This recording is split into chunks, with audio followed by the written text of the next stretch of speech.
Well, hello, good people of YouTube. This is my first real video I'm going to be posting. Starting off with a lovely view of the Staffordshire countryside.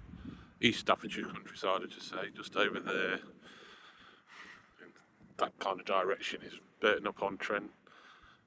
Just round the corner here, you can just probably see some houses of Tutbury, which is the village where I live. Known for quite famously for Tutbury Castle. That's where Mary Queen of Scots was held for a couple of times, I think. And I know she hated the place.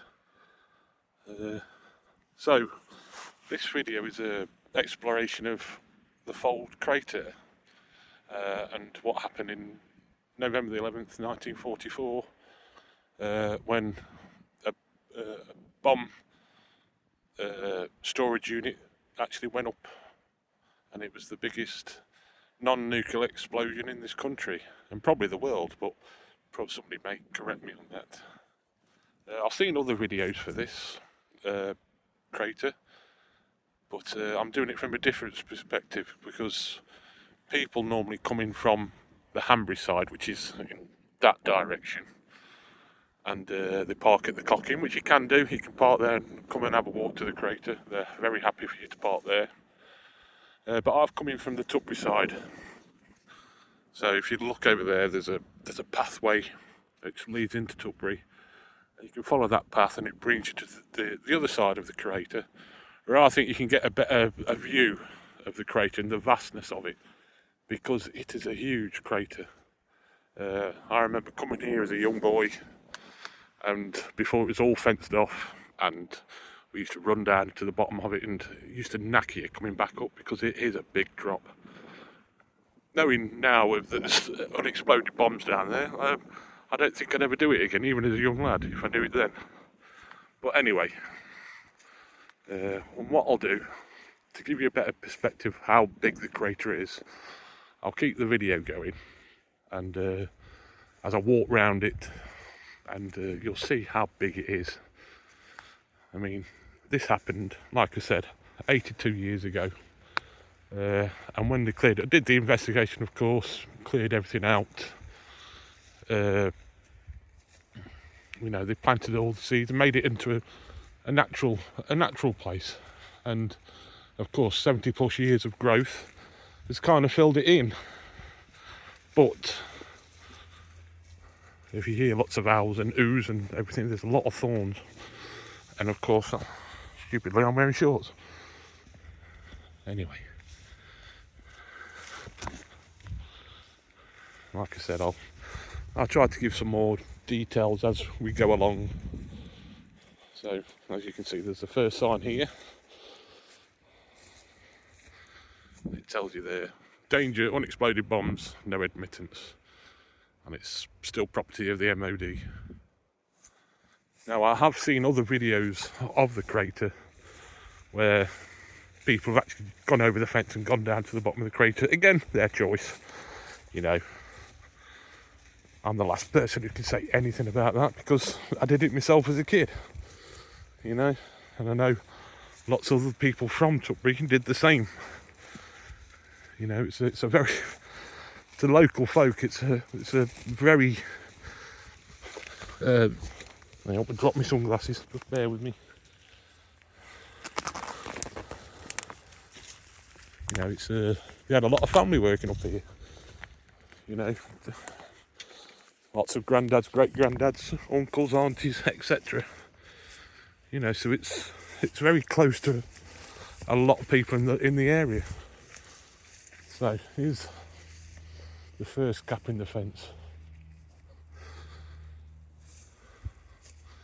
So like I said, the camera view is not going to give you much perspective on how deep it is. But if you see the trees in the distance, we're virtually level with the top of those trees, and they've been growing for 60, 70 years. So that's how deep it is. This is a 30-foot deep crater, and it's a quarter of a mile wide. That's how big an explosion it was. It was felt as far as Milton Keynes, I think. looking at other videos, and I know it set off a seismogram monitor in Morocco. Again, Google this kind of stuff. I mean, I'm just going on local knowledge and on my own knowledge, you know, from living here. But it's a big hole, let's just say that. I know down there as well there's a cross, a white cross, and it's made of gypsum rock, which is still mined in, you know, in this area. And I don't know, before the Second World War that they were mining gypsum then, and the MOD used the premises in the storage underground, because there's lots of storage mines that the people producing the gypsum were using, and I know they use that to store the bombs. And I think going towards the end of the World War II, and they were using bigger bombs, of course. You know, the place was getting overstored with all that material. But anyway, I shall walk on. I said, please feel free to fast forward at any point, because, like I said, it is a big crater to walk round, and the view you're going to get is just this at some point. But like I said, if you do come for a walk up here, come round to if you're coming from the Hanbury side, of course, come round to the far side of the crater, because like I said, you get a better view of the crater itself and the vastness of it, really.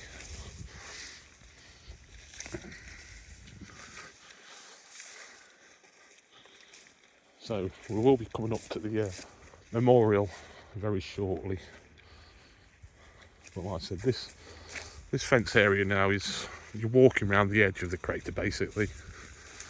It is more overgrown this side for some reason, but I think that's because mainly people park on the Hanbury side, and walk in from that way,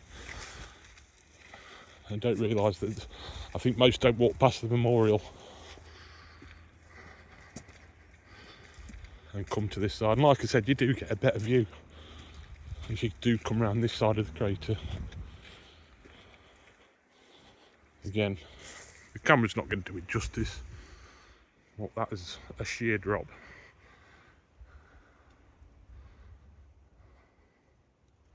I can see myself now as a 9-10-year-old bounding down there like a madman.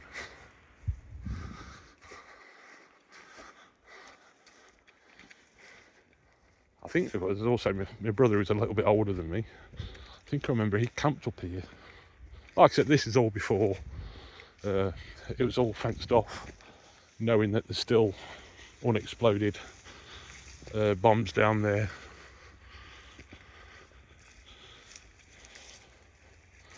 But I remember him saying, him and his mate Sav, I think it was, that they've camped up. I don't think they actually camped inside the crater, but they camped in one of the fields that surround it.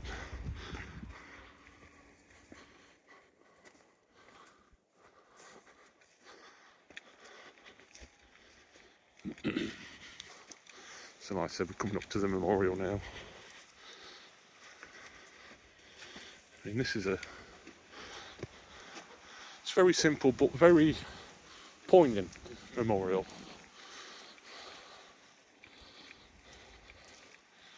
It's made out of gypsum rock, which is, again, like I said, it's the material that they still mine around here. So as you can see, you still see the drilling points in this bit of rock. You see all the grooves where the drill's been in. So like I said, very fitting, very fitting.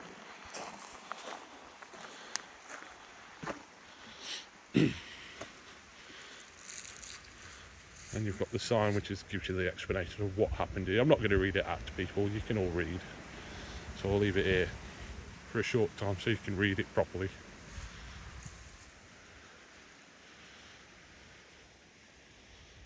But just to tell you, there was a farm with, I think it was mainly a cattle farm that was basically over the top of where the crater is now, and that virtually disappeared. There's nothing that could be found of the farm following the explosion.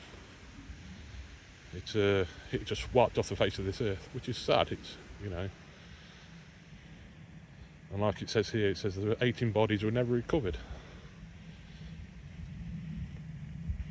So there you go. And then on the memorial,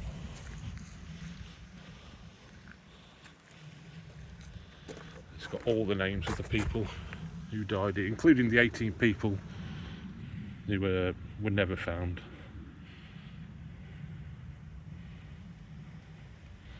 And I'm sure, I don't know for sure, but I'm sure that there's a distant relative of mine on there. I mean, back then, Tutbury was a very, very close community. You know, your uncle was your auntie and your cousin was your son, etc. It was that kind of place back then. You know, I mean, my mum's side of the family go back to the 17th century in Tutbury. I mean, so I should be, for the people who live there still, who families have gone through generations, you know, we're all going to be cousins, aren't we, really? So all I know is that my granddad on my dad's side was supposed to be at work that day up at the storage depot for the bombs, but he changed shifts with somebody. I don't know who it was he changed shifts with, but I just know he changed shifts, and luckily he wasn't up here. You never know, the guy shot Swiss with, he may have survived. You know, what they were doing, they were train drivers, and so it was bringing the bombs in and out of the storage, ready to go to whichever RAF base they were going to be used at. And my dad, bless him, who's still with us. I mean, he's a 88-year-old man now, but still a very, very independent man. He was 7 years old at the time that happened, and he was at school in Scropton, which is roughly 3 or 4 miles away. And he says he remembers it exactly what happened. He said he heard a large boom while he was in school. He was actually drinking his morning milk at the time, and they ran out into the playground, looked over to where the explosion was, and they just saw a big mushroom cloud with lots of course, debris, turf, land, etc. up in the air. And he said, you know, he will never ever forget that. He didn't know what at the time. Of course, it was still war times. So, being that younger age, he's probably thinking, "Oh God, you know, have the Germans invaded?" You know. I mean, this wasn't long after, of course, after the D-Day landings. It was only 4 or 5 months after that. But as a young kid, you know, that's the first thing you're going to think when it's war times. Well, yes, he remembers it very well, even at this age he is at now.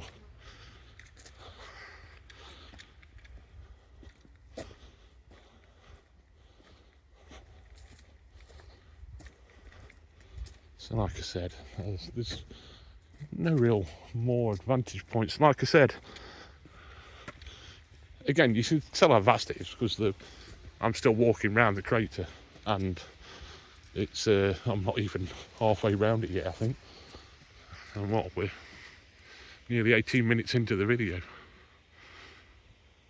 But like I said, you can get viewpoints from this side and you can see how big it is, because you can see the edge of the crater on the other side.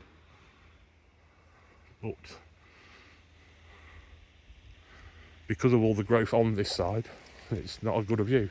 Whereas, like I said, it's best if you keep walking round. Yes, the path is nowhere near as good,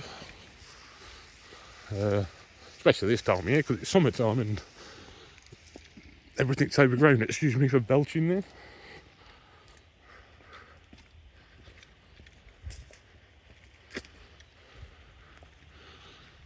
But like I said, on this side, the Hanbury side, the footpath is a lot clearer. There's another gap here, but again, it's not going to give you much perspective apart from that tree there. top of that, you're literally level with the top of that, and that's what, 50, 60, 70 years worth of growth in that tree, and you're only level with the top now. And again, more signs giving you warning. I think, as you can see, with the fence being bent a little bit, people have been over. And again, I'm never going to judge people, because I've done it myself, even though it was a long time ago.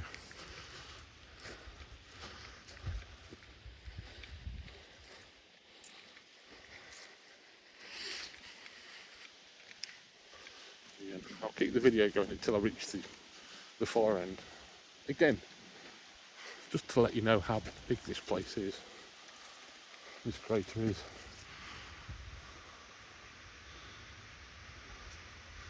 So virtually I'm probably just about opposite to where I was. I think you might see it in the distance, there's a gap in the bushes on the far side. That's where I was, and virtually where I started.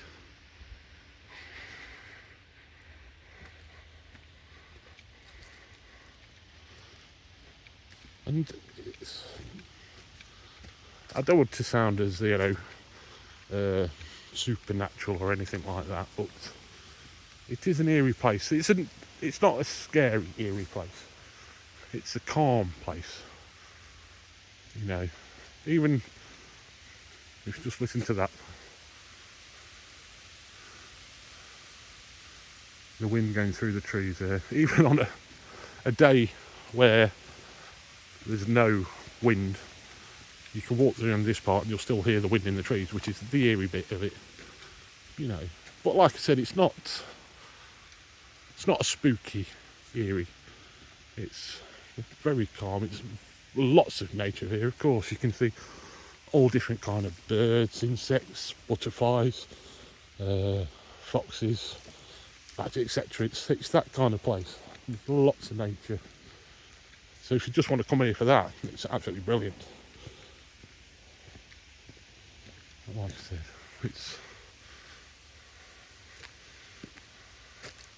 I watched that film with, I can't remember the name of the film, is it Southern Comfort or something like that? Or the one with Burt Reynolds.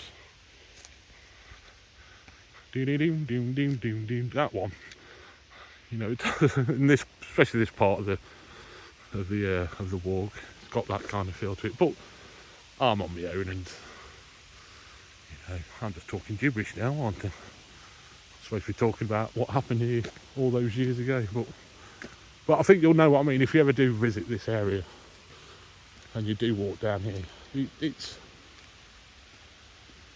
a calming feel, even though what happened here was a tragedy. It's the walk itself is very calming. Now, I don't know why. Normally, on the other side of the fence, you used to be able to just walk around. Why have they fenced this bit up here? I don't know. And all they've got on it is beware. But I just don't understand why that bit's, unless it's got to do with the trees here and there's some kind of fungus or anything, a dangerous fungus on it. I don't know. But anyway, you can just walk around it.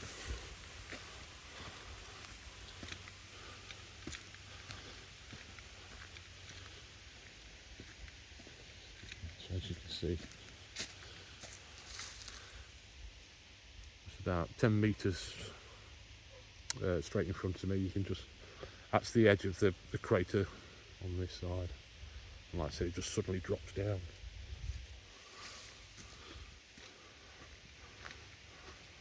Well, like I said, there is two different, it's weird, there's two different sides to the crater. You've got this side, the Hanbury side, which is all really overgrown with trees, bushes, etc. And you go to the far side, on where you come in from Tutbury, and it's, yes, it's still overgrown, but there's not that much, there's not many trees. That's the big thing on that side. So it gives you a better view of the crater, and you can see how big it is.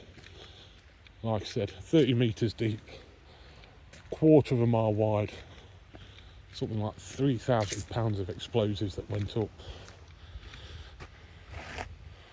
You can see here now the white stone there, that's gypsum. You know, that's what they're mindful around here. So, slowly coming up to the edge now. What we're 20 minutes into the video, and you can see how big it is.